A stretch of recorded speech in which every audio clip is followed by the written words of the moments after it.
पहले गीता सुनी थी जब आप ऑनलाइन शुरू करी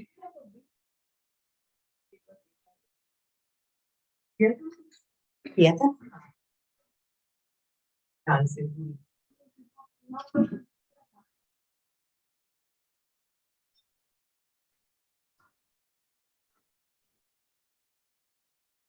गुरुर्ब्रह्मा गुरुर्विष्णु गुरुर्देवो महेश्वर गुरु साक्षात् परब्रह्म तस्मै श्री गुरवे नमः।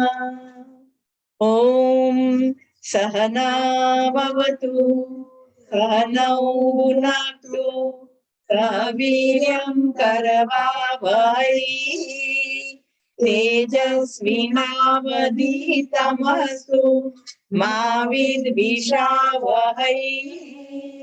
ओम शांति शांति शांति। हरि ओम श्री गुरुभ्यो नमः। हरि ओम। अब हमारा पतंजल योग दर्शन की क्लास शुरू हो रही है। महर्षि पतंजलि के श्री चरणों में प्रणाम करते हुए आपकी कृपा हम पर बनी रहे और आपने जो ज्ञान दिया हुआ है वो हमें आत्मसात हो और जो अंतिम लक्ष्य है उसे प्राप्त कर सके, ऐसी प्रार्थना करते हैं। हम जानते हैं हिंदू धर्म जो है, हिंदू संस्कार जो है वो अमर है, सनातन है और वो है हमारे वेदों की वजह से। जो हमारे ऋषि मुनियों ने श्रुति के मार्फत वेद लिखे हैं। 4 वेद मुख्य है, ऋग्वेद, सामवेद, अथर्ववेद और यजुर्वेद। ऋग्वेद है वो कल्याण का वेद है। यजुर्वेद जो है वो पराक्रम का है, वीरता का है, साहस का है। अथर्ववेद जो है वो औषध योग का वेद है और सामवेद जो है वो क्रीड़ा का है, रति का, भोग का है। ये 4 प्रकार के जो वेद है वो अंत में तो परमात्मा की ही बातें करते हैं।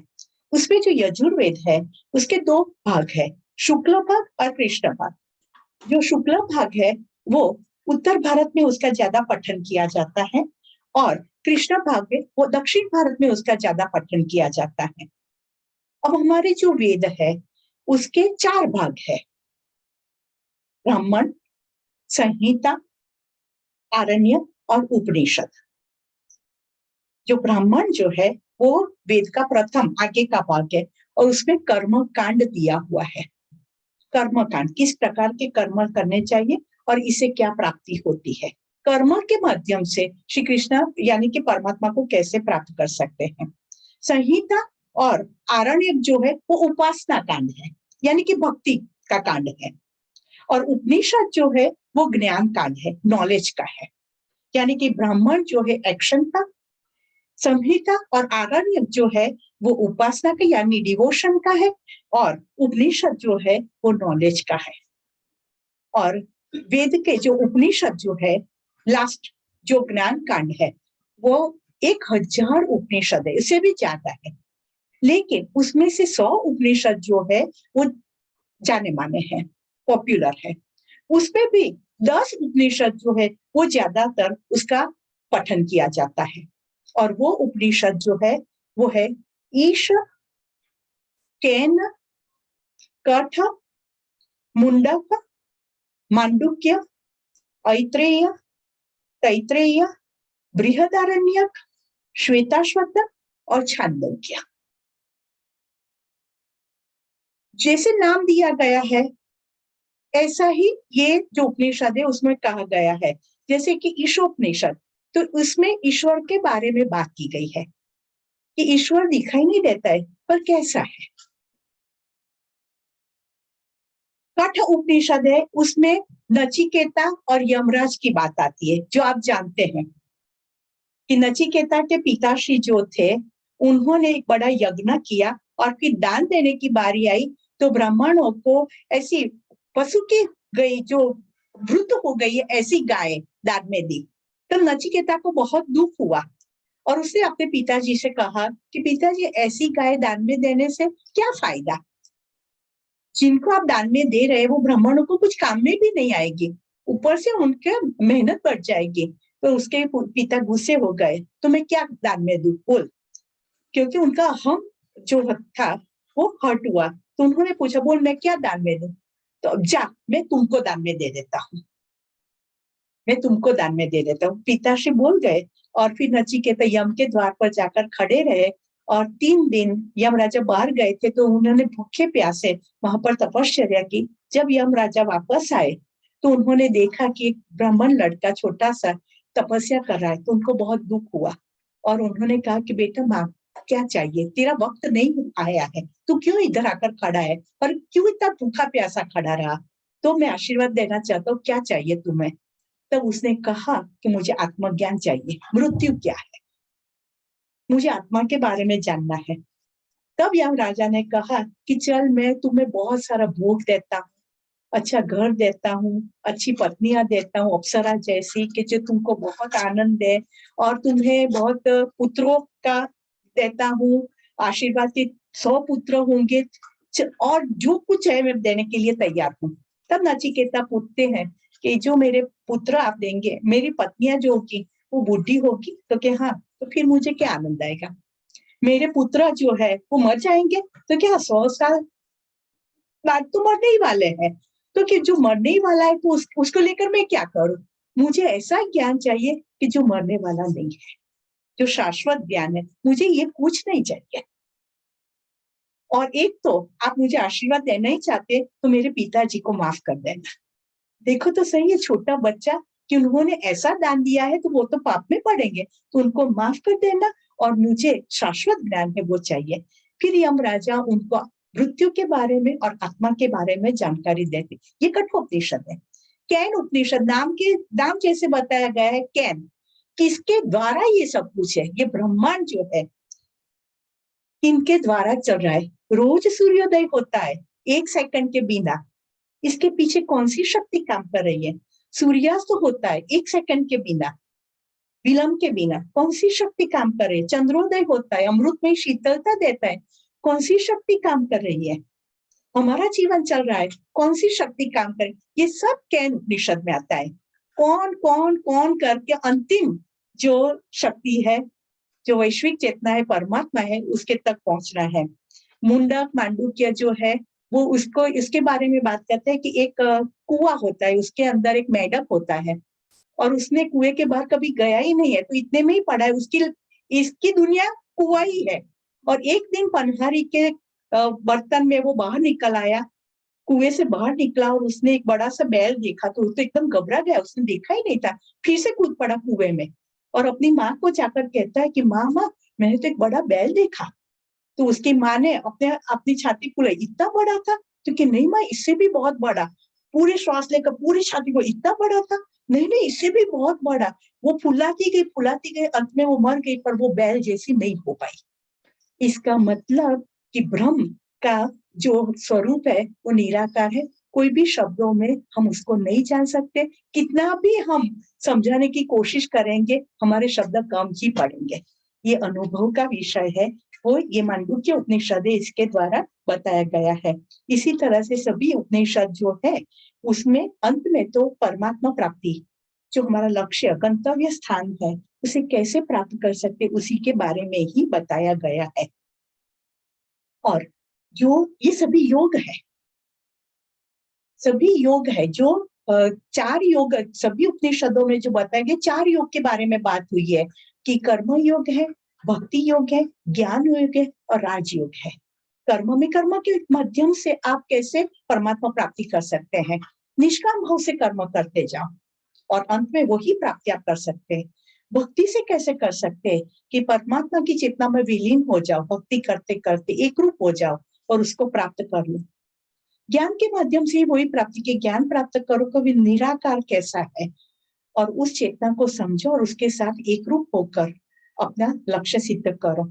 और जो राजयोग है उसमें मन को कैसे कंट्रोल करें और मन को एकाग्र करके उस दिशा में कैसे चले, तो सभी योग जो है वो परमात्मा की ही बात करते हैं, और पतंजलि योग दर्शन जो है वो राजयोग की बात करते हैं कि हमारे शरीर, मन और आत्मा का अनुसंधान कैसे किया जाए और हमारा लक्ष्य कैसे सिद्ध किया जाए। तो ये योग जो है हमारे अंतिम लक्ष्य के प्रति हमें ले जाता है। योग तो कई प्रकार के हैं, नाद योग है, लय योग है, स्वर योग है, हर एक अलग अलग प्रकार के योग है। नाद योग है, उसमें ओंकार का उच्चारण किया जाता है। स्वर योग है, उसमें ईड़ा पिंगला पर कंट्रोल प्राप्त किया जाता है। अंत में सुषुम्ना से प्राण को ऊर्ध्व गति दी जाती है। हठ योग है, उसमें आसन, प्राणायाम, क्रिया, मुद्रा, बंध के बारे में बात की जाती है। लेकिन पतंजलि योग दर्शन है, इसमें महर्षि पतंजलि ने क्रिया, मुद्रा और बंध के बारे में बात नहीं की है। वो ऐसा मानते हैं कि इसमें समय वेस्ट करना जरूरी नहीं है। आप आसन, प्राणायाम और ध्यान से फिर समाधि प्राप्त करके ही अपना लक्ष्य सिद्ध कर सकते हैं। ये महर्षि पतंजलि का कहना है और ये बहुत सूक्ष्म विज्ञान है। और महर्षि पतंजलि भी बहुत बड़े संत थे। कहते हैं कि वो शेष नाग के अवतार थे, रीइंकार्नेशन ऑफ शेष नाग। और उनके 1000 फणा थे, 1000 मुख जैसे कहते हैं ना, ऐसे वो नाग थे। तो उनके बारे में एक बहुत अच्छी कथा है जो बताई जाती है कि महर्षि पतंजलि जो थे शेषनाग के रूप में अपने जो शिष्य थे उनको ज्ञान देते थे। और वो जानते थे कि मेरा ऐसा स्वरूप जो है ना वो मेरे शिष्य सहन नहीं कर पाएंगे। तो वो ज्ञान देते थे ना, तो बीच में एक पर्दा रखते थे, कर्टेन। वो पर्दे के पीछे बैठते थे और शिष्य जो पर्दे के उस साइड पर बैठते थे और वो ज्ञान देते थे। और उन्होंने बता के रखा था कि किसी को ये पर्दा हटाना नहीं है, आपको सिर्फ ज्ञान प्राप्त करना है। हम देखते हैं ना, ये वीडियो पर भी जब बंद होता है तो हम देख नहीं सकते, लेकिन सुन तो सकते कि वो क्या कहते हैं। तो इस तरह से चलता था। तो एक विद्यार्थी जो था वो बहुत ऐसा कहते हैं कि सीधा साधा था, और दूसरे विद्यार्थी जो वो नटखट थे। तो फिर विद्यार्थी जो नटखट विद्यार्थी, तूफानी विद्यार्थी थे ना, उनको हमेशा मन होता था कि हम अपने गुरु को देखें तो सही, ऐसा पर्दा रखने से क्या फायदा। तो वो पर्दा हटाना चाहते थे, पर वो जो सीधा साधा विद्यार्थी था ना वो रोक के रखता था कि नहीं नहीं, गुरु ने मना किया है ना, और गुरु की आज्ञा का कभी उल्लंघन नहीं करना चाहिए। तो उन्होंने बताया कि नहीं, हमें ऐसा नहीं करना चाहिए। अगर उनको अपना मुख दर्शन कराना होगा तो वो ही कराएंगे, लेकिन आज्ञा का भंग करके तो हम नहीं करेंगे। अब एक दिन ऐसा प्रवचन चल रहा था और वो विद्यार्थी को लघु शंका आई, जो सीधा साधा सरल विद्यार्थी था, लघु शंका आई। तो वो क्लास को छोड़ के उठ के लघु शंका के लिए गया। तो यहाँ जो तूफानी विद्यार्थी थे तो उनको अंदर से तूफान सूझा कि चलो गुरु को देखे तो सही। तो उन्होंने खड़ा होकर कर्टेन हटा दिया और वहां पीछे तो शेषनाग का स्वरूप था। तो वो भी जो गुरु के रूप में महर्षि पतंजलि शेषनाग के रूप में थे, वो एकदम से क्रोधित हो गए क्योंकि उनकी आज्ञा का उल्लंघन हुआ था। बहुत क्रोधित हो गए और उनकी सभी फणा जो थी उसमें से विष उड़ा और सभी जो शिष्य थे वो अपने स्थान पर ही भस्मीभूत हो गए। अब जो विद्यार्थी लघु शंका के लिए गया था वो वापस आए तो उन्होंने देखा कि अपने सभी जो सहध्यायी थे उनके स्थान पर छोटी छोटी जो राख की ढगली पड़ी हुई थी। तो वो समझ गया कि उन्होंने गलत कार्य किया है। तो उन्होंने अपने गुरु से प्रार्थना की। अब शेषनाग तो अदृश्य हो गए थे, लेकिन उसने अपने गुरु से प्रार्थना की कि गुरुदेव अब मैं क्या करूं, मुझे आप बताइए कि मैं क्या करूं। तो उन्होंने कहा कि मैंने अब तक जो ज्ञान आपको दिया है वो ज्ञान लेके जाओ और उसका प्रचार प्रसार करो। और वो विद्यार्थी जो कुछ दिया हुआ था वो भोजपत्र पर लिखा हुआ था ज्ञान, तो वो सब बांट कर वो अपने घर की ओर चलने लगा। और रास्ते में उसको थकावट लगी तो एक वृक्ष के नीचे सो गया। और वो जो भोजपत्र था उसका ज्ञान था वो अपने सर के नीचे रखकर वो सो गया तो उसको नींद आ गई। तो वहां से एक बकरी पसार हुई तो वो खाने लगी उसको और थोड़ा कुछ खा गई। तब वो एकदम से जाग गया, उसने वो बचा लिया भोजपत्र को। लेकिन बकरी क्या खा गई है वो किसी को मालूम नहीं है, वो ज्ञान लुप्त हो गए। इसलिए ये पतंजलि योग सूत्र को अजाभक्षिका भी कहते हैं कि बकरी से खाया हुआ ज्ञान। तो अब वो क्या खा गई है वो मालूम नहीं, लेकिन जो हमारे पास बच्चा है वो ज्ञान भी संपूर्ण ही लगता है। तो 195 सूत्रों के अंदर ये पतंजलि योग दर्शन का ज्ञान दिया हुआ है। तो पतंजलि योग दर्शन जो है उसमें महर्षि पतंजलि ने 4 पाद दिए हुए हैं। दूसरा ये भी है कि महान और जो जिन्होंने अपनी सेंसेस पर कंट्रोल प्राप्त किया है, इसे महर्षि कहते हैं। पांचों जो इंद्रिय है उस पर उन्होंने नियंत्रण प्राप्त किया, वो महर्षि है। और पतंजलि नाम, एक कथा ऐसा कहती है कि वो जो ऋषि थे वो पत्ता और अंजलि में जितने पत्ते आते हैं, वृक्ष से गिरे हुए पत्ते खाकर ही अपना जीवन व्यवहार करते थे, इसलिए उनका नाम पतंजलि पड़ा। और दूसरी एक कथा ऐसी कहती है कि पतन यानी टू फॉल डाउन और अंजलि यानी ये खोबा, अंजलि।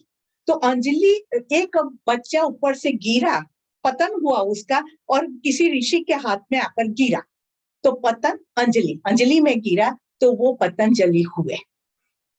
तो अलग अलग कथा इसके बारे में है, महर्षि पतंजलि के बारे में। लेकिन अब सीखेंगे कि महर्षि पतंजलि ने अपने योग दर्शन में क्या बताया है। तो इसमें 4 पाद है। 4 पाद में उन्होंने सूत्रों को विभाजित किया है। पहला पाद जो है उसका नाम है समाधि पाद। समाधि पाद में इटर्निटी यानी कि शाश्वतता के बारे में बात की गई है कि पहले तो हमें लक्ष्य तो मालूम होना चाहिए ना। मैं कोई भी साधना करती हूँ तो किस लिए कर रही हूँ, मेरा लक्ष्य क्या है वो तो मालूम होना चाहिए, तो साधना करने का मन होगा। तो यहाँ पर शाश्वतता, अनंतता, इटर्निटी के बारे में बात की गई कि आपका लक्ष्य ये है, ये प्राप्त करना है आपको। तो समाधि पाद में ये वर्णन किया गया है। और इसमें टोटल 51 सूत्र है। सूत्र आप जानते, एक के बाद दूसरा, दूसरे का कनेक्शन होता है सूत्रों का। दूसरा पाद दिया है उसका नाम है साधन पाद।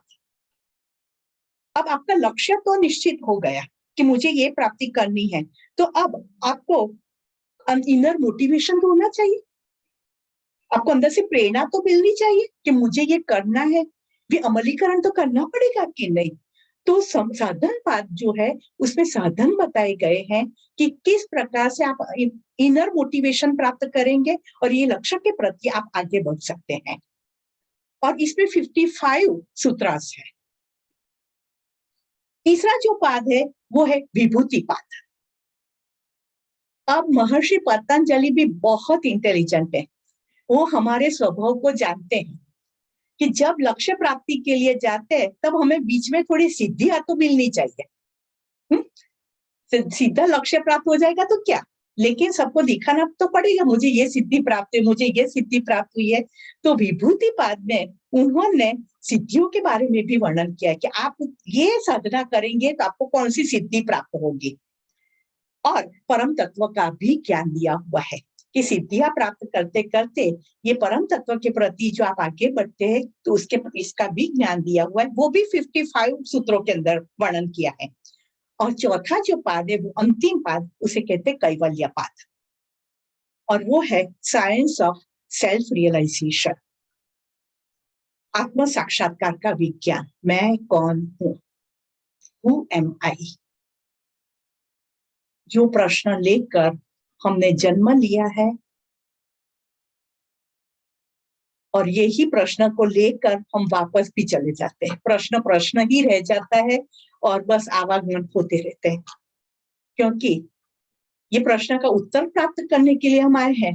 फिर परमात्मा ने ऐसी मोह निद्रा बिछाई है कि बस हम भोग में आसक्त हो जाते, खाओ पियो ऐश करो, फिर नहीं मिलेगा तो।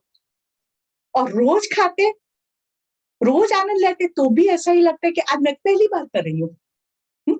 किसी को डोसा बहुत प्रिय होता है ना, जब डोसा बनाते हैं ना, तो जैसे पहले डोसा कभी मिला नहीं है और बाद में मुझे मिलने वाला नहीं है, इस तरह से खाएंगे।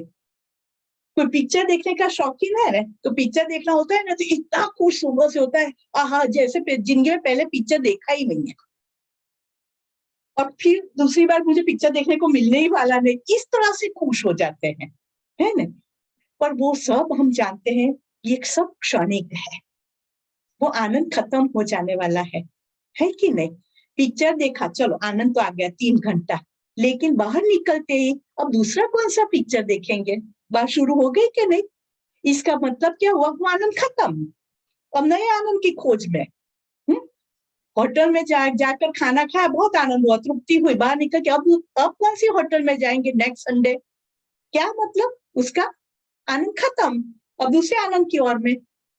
लेकिन हम यहाँ पर बात करने वाले शाश्वत आनंद की, जो आनंद कभी खत्म नहीं होने वाला है, आगे ही बढ़ने वाला है। ऐसा ज्ञान महर्षि पतंजलि ने अपने पतंजल योग दर्शन में दिया है। तो शुरुआत करते हैं पहले प्रकरण से, समाधिपाद। उसमें भी 34 कैवल्य पाद में 34 सूत्रास दिए गए हैं। तो पहला जो है समाधिपाद, शुरू होता है अथ योगानुशासनम। उसको अलग करते हैं तो अथ योग अनुशासनम, अथ योग अनुशासनम। अथ का मतलब होता है हवे, अब परंपरागत योग का शिक्षण शुरू होता है। अब देखिए, कोई भी बात शुरू हम करते हैं ना, तो हम हवे अब से शुरू नहीं करते हैं, बात के मध्य में हम अब शब्द यूज करते हैं। एक टॉपिक के बारे में बात करें, अब टॉपिक चेंज करना है तो हम कहते हैं चलो हवे આપણે આ વિષય पर बात કરીશું। यहाँ तो हवे से शुरू होता है। अथा, इसका मतलब ये हुआ कि इसके आगे भी कोई श्लोक सूत्र होने चाहिए, लेकिन वो बकरी खा गई है। तो यहाँ हवे से शुरू होता है कि हवे योग शिस्तનું विज्ञान છે। यानी कि योग सीखने के लिए महर्षि पतंजलि ने कुछ नियम बनाए होंगे। मेरा मानना ये है कि कुछ नियम होंगे, और वो नियम जो है वो बकरी खा गई है। तो अब जो उन्होंने शुरू किया है ज्ञान देना, वो यहाँ से शुरू होता है। तो कोई बात नहीं, नियम हम अपने आप समझ लेंगे कि आहार विहार का नियमन करना है, स्वभाव में को नियंत्रण में रखना है, वो सब नियम है, वो हम उसका पालन करेंगे। तो अथ योगानुशासनम, योग यानी अनुशासन, योग यानी शिस्त। पहले तो योग शब्द का अर्थ हमें समझना पड़ेगा, है ना। योग शब्द संस्कृत धातु युज पर से आया हुआ है, और युज का अर्थ होता है मिलन, to join, to unite, harmony.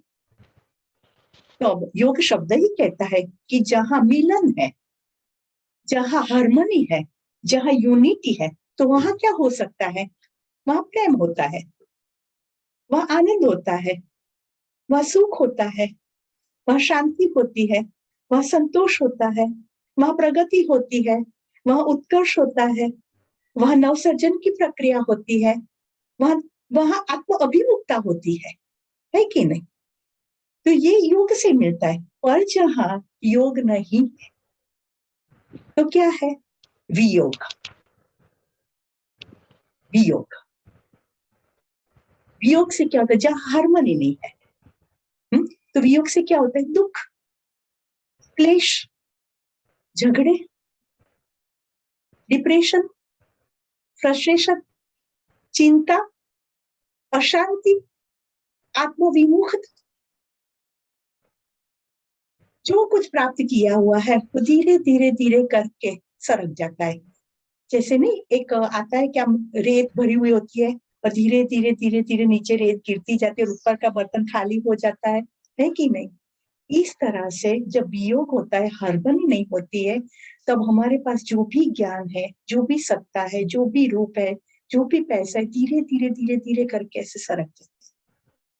अंत में कुछ भी बचता नहीं है।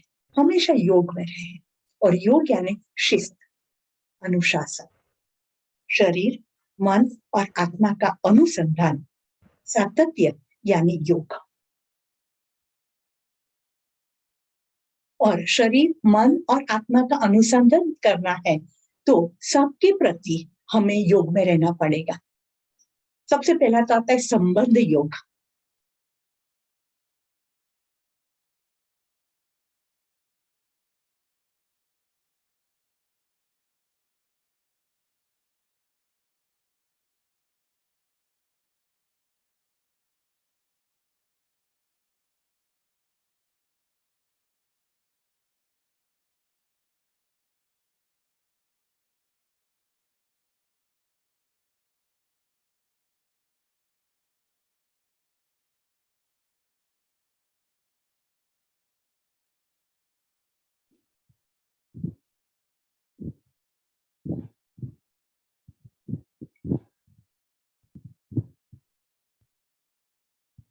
ओम नमो भगवते शिवानंदाय। तो सबसे पहला आता है संबंध योग। हम सामाजिक प्राणी हैं, और सबके साथ हमारे रिलेशन से संबंध से जुड़े हुए हैं। तो संबंध में भी एक योग है। जब हम अपनी मर्यादा में रहकर संबंध का पालन करते, वही संबंध अच्छा रहता है। जब मर्यादा से परे होते तो वो संबंध बिगड़ने वाला हो।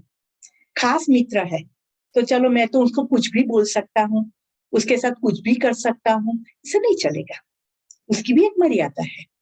घर में पिता है, माता है, उसके साथ भी किस तरह से बात की जाती है। हाँ, छोटे बच्चे हैं तो उसके साथ भी कैसे बिहेव किया जाता है, वो सब कुछ संबंध योग में आता है। हर एक का रिस्पेक्ट जो है वो संभालना पड़ता है। हर एक को क्या पसंद है वो हम अगर जान ले और इस तरह से व्यवहार करें तो संबंध योग बना रहता है, तो हम खुश रह पाते हैं। एक भी संबंध बिगड़ता है तो अंदर के कितना दुख होता है कि नहीं। पर संबंध बांधना बहुत आसान है, निभाना बहुत मुश्किल है। और जो योग जानता है ना, वो संबंध को निभा पाते हैं। फिर समय का योग। समय जो है, time and tide wait for none, है कि नहीं। जो समय गया वापस आने वाला नहीं है। तो हमारे पास जो समय है, समय के दो भाग किए जाते हैं, सक्रिय समय और निष्क्रिय समय। सक्रिय समय जिसमें हम कुछ लोक संग्रह के कार्य कर सके, अपने आप को एक्टिव रख के आत्म संतोष प्राप्त कर सके, वो सक्रिय समय है। और जो समय हम आलस में, नींद में, बैठे रहने में, पंचायत करने में गवा देते हैं, तो निष्क्रिय समय है। तो सक्रिय समय कैसा बना रहे, इसके लिए भी हमें समय का मैनेजमेंट करना पड़ता है। इसे योग कहते हैं। और अब आप तो इतना सीखेंगे, ऑलरेडी आपके पास बहुत जिम्मेदारियां है और एक नई जिम्मेदारी आप लेने जा रहे हैं। तो समय का मैनेजमेंट तो करना ही पड़ेगा, है ना। आपको सिखाना पड़ेगा लोगों को, तो टाइम तो निकालना पड़ेगा। तो ये योग है। इस तरह से वर्क का योग, काम का योग, जो हम एक दिन में कितने काम करते हैं, तो सब काम अच्छी तरह से हो, ग्रेसफुल हो, इसके लिए भी हमें शिस्तबद्ध काम करना पड़ेगा। एक साथ कई काम ले लेंगे, फिर एक को भी न्याय नहीं दे पाएंगे, तो इसका कोई मतलब नहीं है। पर अगर हम शिस्तबद्ध काम का विभाजन करते हैं, हर एक काम होगा, हर एक काम अच्छी तरह से होगा, तो वो भी योग है। तो यहाँ पर महर्षि पतंजलि कहते हैं, अथ योगानुशासनम। योग यानी अनुशासन। सबसे पहले आता है कि शारीरिक अनुशासन, शरीर स्वस्थ रहना चाहिए। दूसरा है प्राणिक अनुशासन, ब्रीदिंग हमारा जो है वो ठीक से होना चाहिए। तीसरा है इंद्रिय का अनुशासन, सेंसिस अनुशासन, जो हमारी इंद्रिया है जो बहिर्मुख पड़ी हुई है, इससे ही दुख है, उसको कैसे नियंत्रण किया जाए, तो उसका अनुशासन और उसकी शक्तियों का हम उपयोग करें। फिर आता है मानसिक अनुशासन। विचार तो बहुत आते हैं और कौन सा विचार कब आएगा, कैसा होगा, कुछ मालूम नहीं है, पर विचारों पर कंट्रोल प्राप्त करें और वो शक्ति को एकाग्र करके हमारे लक्ष्य के प्रति भेज सके, इसके लिए मानसिक अनुशासन। फिर बौद्धिक अनुशासन। परमात्मा इतना करुणा निधान है, दयालु है कि उन्होंने हमें बुद्धि दी है, बुद्धि जिससे हम हमारा लक्ष्य प्राप्त कर सकते हैं, लेकिन बुद्धि का विवेक पूर्ण उपयोग करना, इसे कहते बौद्धिक अनुशासन। सूक्ष्म में जाकर सोचना और निर्णय करना, इसे कहते बौद्धिक अनुशासन। जो विचार आया और बुद्धि ने कर दिया, फिर आगे जाकर पछताना पड़े, ऐसा नहीं होना चाहिए। और अंत में आता है आत्मिक अनुशासन, वैश्विक अनुशासन। हम जो जगत में जी रहे हैं, सबको जीने का अधिकार है, सबके साथ हमारा ट्यूनिंग बना रहे, कि छोटे से छोटा जीव क्यों ना हो, उसकी भी हम संवेदना समझ सके और उसके साथ भी प्रेम पूर्ण व्यवहार कर सके, तो वो आता है वैश्विक अनुशासन में। तो अथ योगानुशासन, ये सभी प्रकार का अनुशासन जो है वो हम कैसे प्राप्त कर सकते हैं, वो महर्षि पतंजलि हमें बताना चाहते हैं। तो दूसरा सूत्र है इसके ही कनेक्शन में, योगश्चित्त वृत्ति निरोधः। योग योग योगः चित्त वृत्ति निरोधः, इसकी संधि ऐसे अलग पड़ती है।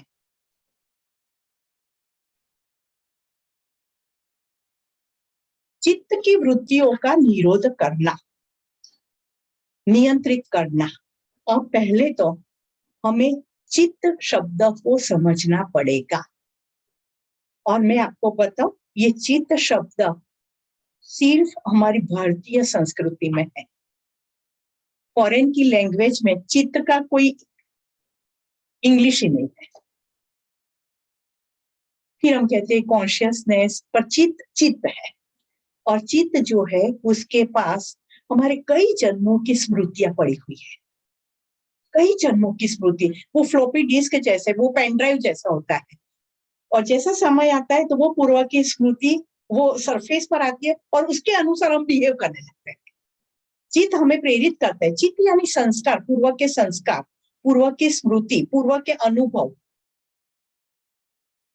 और जब उसको समय मिलता है ऐसा कोई, तो वो सरफेस पर आता है और उसी प्रकार वो व्यवहार करने लगता है।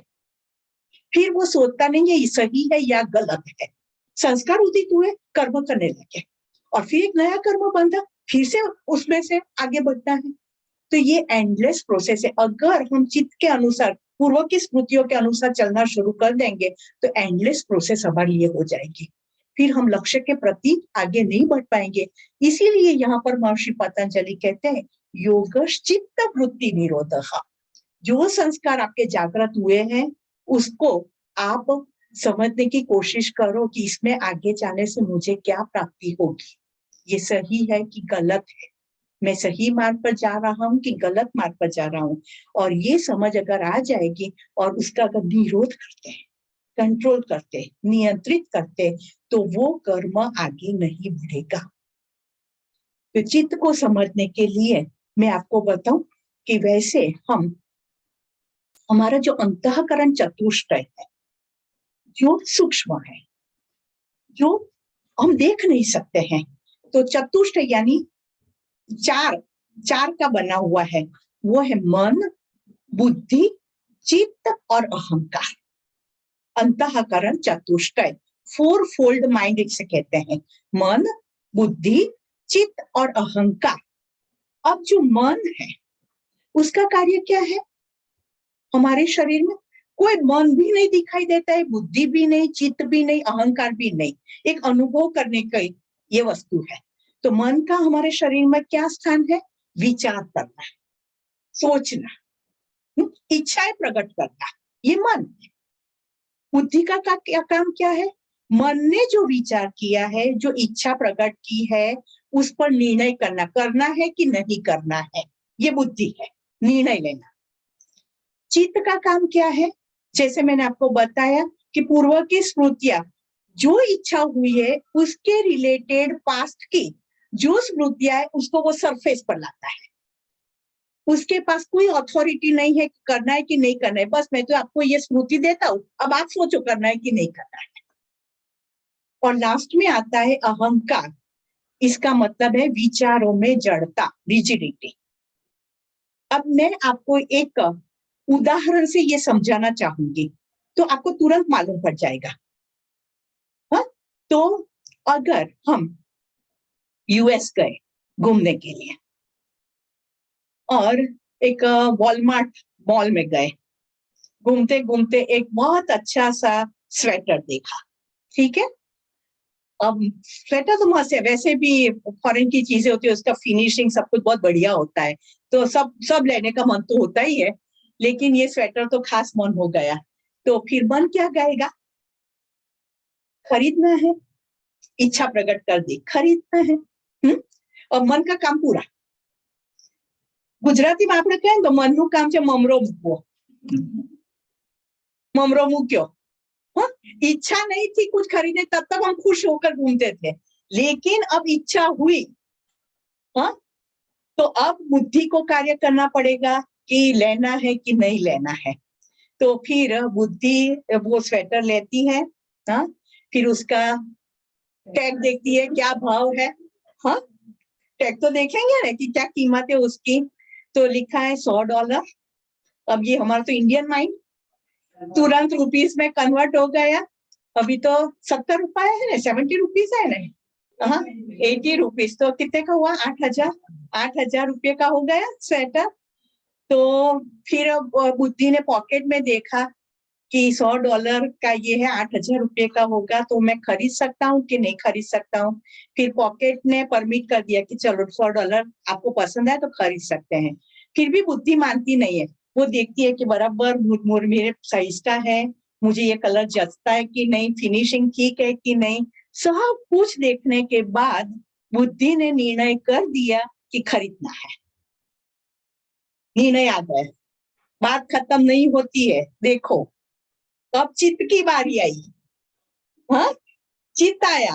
अब चित्त के पास मैंने आपको बताया कि पूर्व के संस्कार है, अनुभव है, यादें हैं, तो वो सीधा हमें इंडिया के हमारे वार्डरोब में ले आया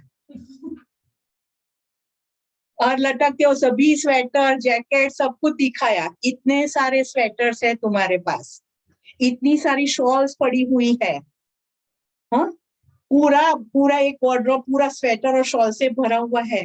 और हमारे अहमदाबाद में कि जहां पर हम रहते हैं, वहां इतनी ठंडी तो पड़ती नहीं है। लास्ट ईयर तो एक भी स्वेटर आपने खोला भी नहीं था।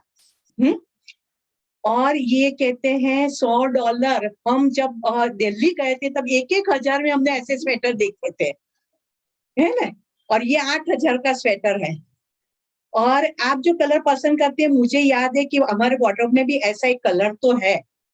अब उसके पास ऑथोरिटी नहीं, खरीदो नहीं खरीदो, सब इंफॉर्मेशन स्मृति सरफेस पर लाकर रख दी। अब आपको जो करना है कर, खरीदना है तो खरीदो, नहीं खरीदना है तो नहीं खरीदो। अब किसकी बारी आई, अहंकार की बारी आई। अब वो अथॉरिटी है, खरीदना है कि नहीं खरीदना है। तो जो अहंकारी व्यक्ति जिसका अहंकार पुष्ट हुआ है, वो किस तरह से सोचेगा, $100 वो तो मैं कमा लूंगा, 8,000 रुपया मेरे लिए ज्यादा नहीं है। और दूसरी बात कि अब दिसंबर में हमारे फैमिली में एक मैरिज आते हैं, थोड़ी तो ठंडी होगी, तो वो मैरिज में मैं ये स्वेटर पहन के जाऊंगा, सब पूछेंगे कहाँ से लाया, मैं कहूंगा यूएस गया था ना, वहां से लिया है, कैसा लगता है, $100 का है, पैसा वसूल। एक भी व्यक्ति मुझे पूछेगा ना कहाँ से लाया, मेरा पैसा वसूल, खरीद लो। और दूसरी व्यक्ति है जो अपनी बुद्धि को सूक्ष्म में जाकर सोच सकती है, वो उसको स्वेटर पसंद तो आया है, उसके पास पैसा भी है, उसको इच्छा भी है लेने की, लेकिन वो सोचता है कि ये 8,000 रुपया मैं स्वेटर में खर्च कर दूंगा, और बहुत सारे स्वेटर मेरे पास है, शॉल भी है, इसके बजाय मुझे याद है कि मेरे बाजू में जो लड़का पढ़ता है उसके पास ट्यूशन फी नहीं होती है, तो अगर मैं घर जाकर उसको ये फीस के लिए दे दूं तो उसका पूरा वर्ष ट्यूशन चालू रहेगा, वो पढ़ सकेगा, अच्छा मार्क आएगा तो उसका फ्यूचर बन जाएगा। तो मुझे पैसा बचा के रखने में कोई अच्छे कार्य में इसको यूज करूंगा, ये चीज मुझे नहीं लेनी, और वो नीचे उतर जाएगा। ये तो एक उदाहरण हुआ, ऐसे सभी में ये चारों इस प्रकार से काम करते हैं। अब मन को तो इच्छा होने ही वाली है और बुद्धि भी निर्णय लेने ही वाली है, आकर ठहरता है चित्त पर, वो कैसे संस्कार को उदित करता है अंदर से। और हर एक में हमारे अच्छे संस्कार भी होते हैं, और कई जगह अच्छा अनुभव नहीं हुआ है तो बुरे संस्कार भी होते हैं एक ही व्यक्ति के साथ। कुछ अच्छी यादें भी है और कुछ बुरी यादें भी है, और कौन सी यादें बाहर आती है, और उस प्रकार से हम आगे जाएंगे। तो जैसे जैसे चित्त पॉजिटिव होने लगेगा तो अहंकार जो है वो पिघलने लगेगा, और फिर हमारा जो लक्ष्य है उसके प्रति हम अग्रसर हो सकेंगे। तो योगश चित्त वृत्ति निरोधः, चित्त की वृत्तियों का निरोध करना, यानी कि जब तक देखो जमीन में बीज पड़े हुए हैं तो उसमें से पौधा उगने ही वाला है, आज नहीं तो कल। लेकिन बीज का ही नाश किया जाए तो वो पौधा उगने ही वाला नहीं है। तो इसी तरह से जो संस्कार अंदर पड़े हुए कभी ना कभी जागृत होने वाले हैं और हम उसमें जाने वाले हैं, लेकिन उसका ही नाश किया जाए तो वो बीज का नाश हो गया, संस्कारों का नाश हो गया, तो वो जीवित होने ही वाला नहीं है। तो फिर शुद्ध चित्त लेकर हम आगे चल सकते हैं, एक पारदर्शकता से हम आगे जा सकते हैं। योगश चित्त वृत्ति निरोधः। और तीसरा जो है सूत्र, इसके कनेक्शन में तदा द्रष्टुः स्वरूपे अवस्थानम, तदा द्रष्टुः स्वरूपे अवस्थानम। जब चित्त शुद्ध हो जाता है तब उसकी स्थिति का वर्णन किया गया है। तब जो व्यक्ति है, दृष्टा है, वो स्व में प्रतिष्ठित हो जाता है, सेल्फ में एस्टैब्लिश हो जाता है, यानी कि अपने सच्चिदानंद स्वरूप में वो आ जाता है, जो अपना मूल स्वरूप है उसमें वो आ जाता है। और फिर सच्चिदानंद, सत चित आनंद, सत यानी मैं सत्य हूं, सत्य का ही पालन करना, और मैं सत्य हूं क्योंकि मेरा आत्मा है वो सत्य है, सत्य है, नित्य है, शुद्ध है, बुद्ध है, उसकी जानकारी प्राप्त करना। चित्त यानी चैतन्य, चित्त यानी चैतन्य, चैतन्यवंत, क्रियावंत, एकदम लाइव, लाइव पर्सनालिटी। कई व्यक्तियों को देखकर हम नहीं खुश हो जाते, कितने लाइव है, कितने खुशखुशाल रहते हैं, जब भी देखो एकदम से एक्टिव, कोई भी काम करने के लिए तैयार, वो चित्त है। जब चैतन्य प्राण शक्ति इनफ क्वांटिटी में होती है ना, तो वो व्यक्ति हमेशा एक्टिव होती है, उसको बैठे रहना पसंद नहीं है, और वैसे कार्य करती जो लोक संग्रह के लिए है। और आनंद, आनंद हमारा स्वरूप है, आनंद हमारा स्वरूप है। किसी को यह प्रश्नार्थ आएगा कि कैसे आनंद हमारा स्वरूप है। हम तो मोस्ट ऑफ द पीपल को खुश आनंद में नहीं देख सकते हैं, उनका मुंह तो लटका हुआ ही होता है, रोते ही रहते हैं, कंप्लेन किया करते हैं। तो आनंद कैसे हमारा स्वरूप हुआ? तो उसके लिए आप कोई भी व्यक्ति के चेहरे पर स्माइल देखते हैं, स्माइलिंग चेहरा है, तो आप पूछने गए, दर्शना बेन आप क्यों स्माइल कर रहे हैं, मोहना बेन क्यों स्माइल कर रहे हैं, आप रोते क्यों नहीं है, आप डिप्रेस क्यों नहीं है, आप निराश क्यों नहीं है? ऐसा कभी हमने किसी से पूछा नहीं ना। इसका मतलब क्या हुआ? स्माइलिंग फेस है तो वो अपने स्व में प्रतिष्ठित है, सेल्फ में एस्टैब्लिश्ड है। अगर निराश है तो पूछना पड़ता है कि आज आप क्यों निराश है, क्यों आपका मुंह लटका हुआ है, क्यों आप रो रहे हैं? क्योंकि वो आपका स्वरूप नहीं है, आप आपके स्वरूप में से बाहर निकल गए हैं, आपका स्वरूप ये नहीं हो सकता। आनंद स्वरूप, आनंदो हम नहीं कहते, आनंदम ब्रह्मानंदम, इसकी अनुभूति करना। तो जब चित्त शुद्ध होता है तब हम सच्चित आनंद स्वरूप का अनुभव कर सकते हैं। और इसके आगे लिखा है वृत्ति सारूप्यम इतरत्रः, वृत्ति सारूप्यम इतरत्रः। दूसरी अवस्था में, यानी कि जब चित्त शुद्ध नहीं हुआ है, चित्त का निरोध नहीं हुआ है, चित्त नियंत्रित नहीं हुआ है, ऐसी अवस्था में व्यक्ति अपने निज स्वरूप में प्रतिष्ठित नहीं होने से दृष्टा का स्वरूप अपनी वृत्तियों के जैसा होता है। जैसे विचारों में आप रहते हैं वैसा आपका स्वरूप होने लगता है। कीट भ्रमर न्याय, इसके बारे में आपने सुना है कि कीड़ा होता है तो भ्रमर उसको बार बार आकर डंक देता है, तो वो कीड़ा हमेशा भ्रमर का ही चिंतन करता रहता है, अभी आएगा मुझे डंक देगा, अभी आएगा मुझे डंक देगा, अभी आएगा मुझे डंक देगा। ये सोते सोते सोते वो कीड़ा भी भ्रमर बन जाता है। कीट भ्रमर न्याय इसे कहते हैं।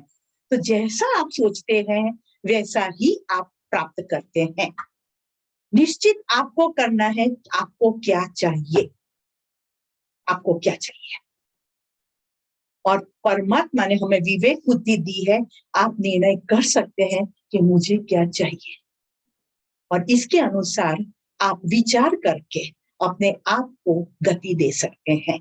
नहीं तो जैसी वृत्ति यानी स्वभाव, वृत्ति यानी संस्कार, जैसी वृत्ति होती है इसमें ही हम जाते हैं और फिर नए नए कर्म बनते हैं और फिर आवागमन का चक्कर तो चलने ही वाला है। The ball is in your court. आपको निर्णय करना है क्या चाहिए। इसीलिए महर्षि पतंजलि ने आगे बताया है, ओम से दिन की शुरुआत करो। ओम के चैंटिंग से पूरे दिन को ओम से भर दो और ओम से ही अपने अपने दिन जो है उसको पूरा करो, संपन्न करो। पूरे दिन को ओम से भर दो। ओम ही परमात्मा का स्वरूप है। यानी हमारा मन जो है वो ही आनंद या तो दुख का कारण है। और एक बात याद रहे, आगे भगवद गीता में भी आएगा, मन है तो विचार है, विचार है तो उसका अमलीकरण है, अमलीकरण है तो उसका कोई फल तो मिलने ही वाला है, कोई रिजल्ट तो आने ही वाला है। रिजल्ट अगर आपको पसंद आया तो बार बार करने की इच्छा होती है, पुनरावर्तन होता है, रिपीटेशन होता है, और जिस बात का पुनरावर्तन होता है वो संस्कार हमारे दृढ़ होते हैं, और जो संस्कार हमारे दृढ़ हुए वो कर्म बांधता है, कर्म बाइंड करता है, और जो कर्म बाइंड हुए उस तरह का हमारा पुनर्जन्म होता है, नेक्स्ट बर्थ। आज का मेरा विचार मेरा अगला जन्म कैसा होगा वो निश्चित कर देता है। सोच सोच के सोचो। मन एवं मनुष्याणाम, जैसा मन है ऐसी मनुष्य की गति है। तो यहाँ पर कहते हैं महर्षि पतंजलि,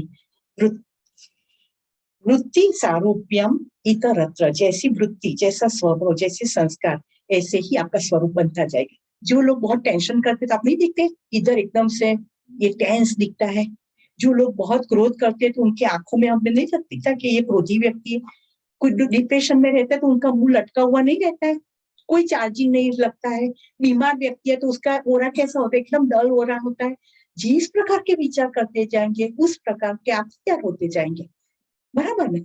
तो यहाँ सीधा महर्षि पतंजलि ने कह दिया है कि आप डिसाइड करो कि मुझे क्या चाहिए। और लास्ट सूत्र हम लेते हैं, वृत्तयः पंचतय क्लिष्ट अक्लिष्ट।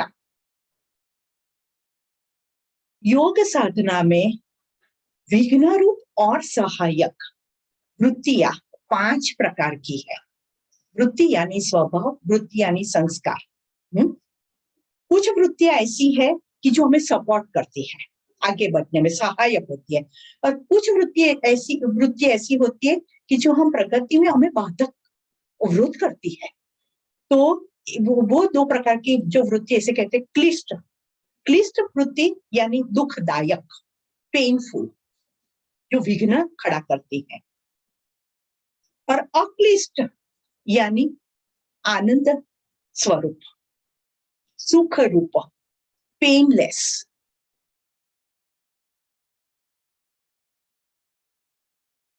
क्लिष्ट अक्लिष्ट 2 प्रकार की वृत्ति। क्लिष्ट यानी दुखदायक, अक्लिष्ट यानी सुखदायक। हाँ, अब दुखदायक क्यों है क्लिष्ट? क्योंकि उसमें रजस और तमस गुण ज्यादा है, और अक्लिष्ट है वो उसमें सत्व गुण है। अब ये हमें समझने पड़ेंगे, 3 गुण, सत्व, रजस और तमस। हम 3 गुणों से बने हुए हैं। सत्व यानी प्रकाश, सत्व यानी प्रेम, सत्व यानी दिव्यता। जो सत्व प्रधान व्यक्ति होती है उसका स्वभाव कैसा है, एक लाइन में मैं आपको बताती हूँ। स्वभाव है, मुझे कष्ट पड़ेगा तो चलेगा, आपको कष्ट नहीं पड़ना चाहिए। दूसरों की सेवा के लिए खुद कष्ट उठाते जाएंगे पर सेवा करेंगे, दूसरों का भला करेंगे, अच्छा करेंगे, ये सत्व प्रधान है। वो अपने बारे में नहीं सोचते हैं, दूसरा है रजस। रजस है, उसमें मोह है, आसक्ति है, चंचलता है। और ये व्यक्ति जो है उसको एक लाइन में हम बताना चाहेंगे तो रजस का स्वभाव के साथ है, मुझे भी कष्ट नहीं पड़ना चाहिए और मैं ऐसी आशा रखती हूँ आपको भी कष्ट ना पड़े। मुझे भी कष्ट नहीं पड़ना चाहिए और आपको भी कष्ट ना पड़े, लेकिन आप ऐसे इच्छा करें कि मैं कष्ट उठा कर आपकी सेवा करूं, आपका काम करूं, ये नहीं होगा मुझसे। आप अपना काम करें, मैं अपना काम करूंगी। ये रजस प्रकृति है। वो स्वयं के बारे में ज्यादा सोचते हैं, स्वार्थी होते हैं, पैसे के पीछे ज्यादा पागल होते हैं और उनका मानना ऐसा होता है कि अगर पैसा है ना तो सभी सुख मेरे चरणों में आएंगे। लेकिन हमने देखा है पैसे होते हुए भी सुख तो नहीं मिलता है। और तीसरा है तमस। तमस का अर्थ है अज्ञान, अंधकार।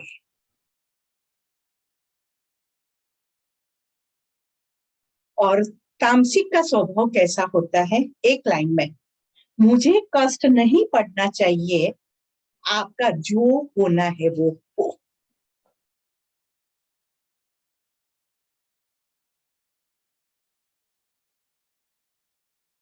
वो दूसरों का खराब करने में भी बिल्कुल विचार नहीं करेंगे, क्योंकि ये अज्ञानी लोग हैं, अंधकार में पड़े हुए हैं, उनको मालूम ही नहीं है कि मेरा सही रास्ता कौन सी दिशा। अंधकार में कुछ नहीं दिखता है।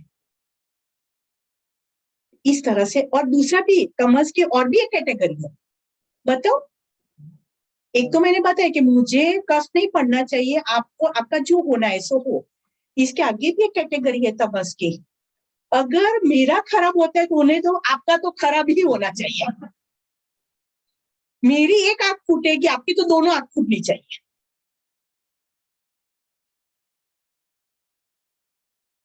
ये तमस की हाईएस्ट प्रकृति है।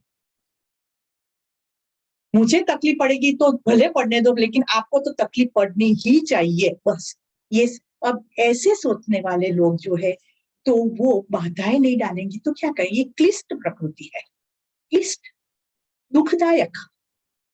उनको अपना ही रास्ता मालूम नहीं है तो वो दूसरों को कैसे रास्ता दिखाएंगे। और हमेशा जो घर में भी छोटा मोटा आतंक करते, झगड़ा करते, गुस्सा करते हैं, वो तमस में ही जाता है। दूसरे के साथ संप से नहीं रहते हैं, कुछ ना कुछ कंप्लेंट्स होती है, सब कुछ तमस में जाता है। तो यहाँ पर महर्षि पतंजलि ने वृत्तियों के बारे में बताया है। दो प्रकार की वृत्ति, क्लिष्ट, अक्लिष्ट। क्लिष्ट यानी दुखदायक, अक्लिष्ट यानी आनंददायक। और क्लिष्ट में रजस और तमस ज्यादा होता है, क्योंकि वो स्वार्थी लोग होते हैं, अपने बारे में ज्यादा सोचते हैं, तो उनके जो भी काम होते हैं उसमें विघ्न ज्यादा ही आएंगे। और अक्लिष्ट है वो सत्व है, और जो सात्विक लोग है तो उसको कहीं ना कहीं से कोई ना कोई हेल्प मिल जाती है, क्योंकि की हुई सेवा और दिए हुए दान कभी निष्फल नहीं जाते हैं। जब भी आपको जरूरत पड़ती है कहीं से न कहीं से कोई हेल्प आ जाती है और आपका काम सिद्ध हो जाता है।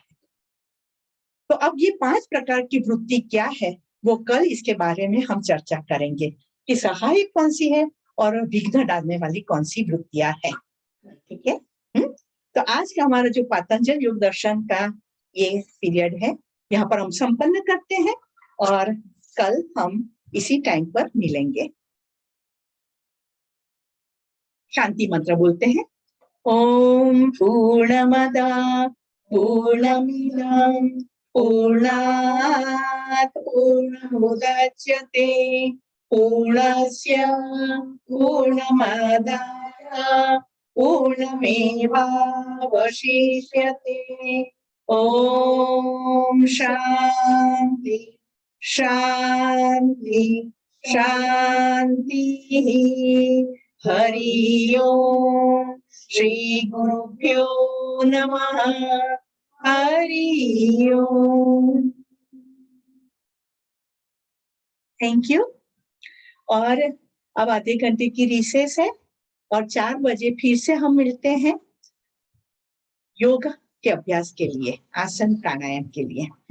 तब तक आप अपने भी फ्रेश हो जाइए। हम यहाँ गरम नाश्ता करने वाले, चाय और दूधी का मुठिया है। हाँ, आपको प्राणाय स्वाहा, अपानाय स्वाहा, व्यानाय स्वाहा, उदानाय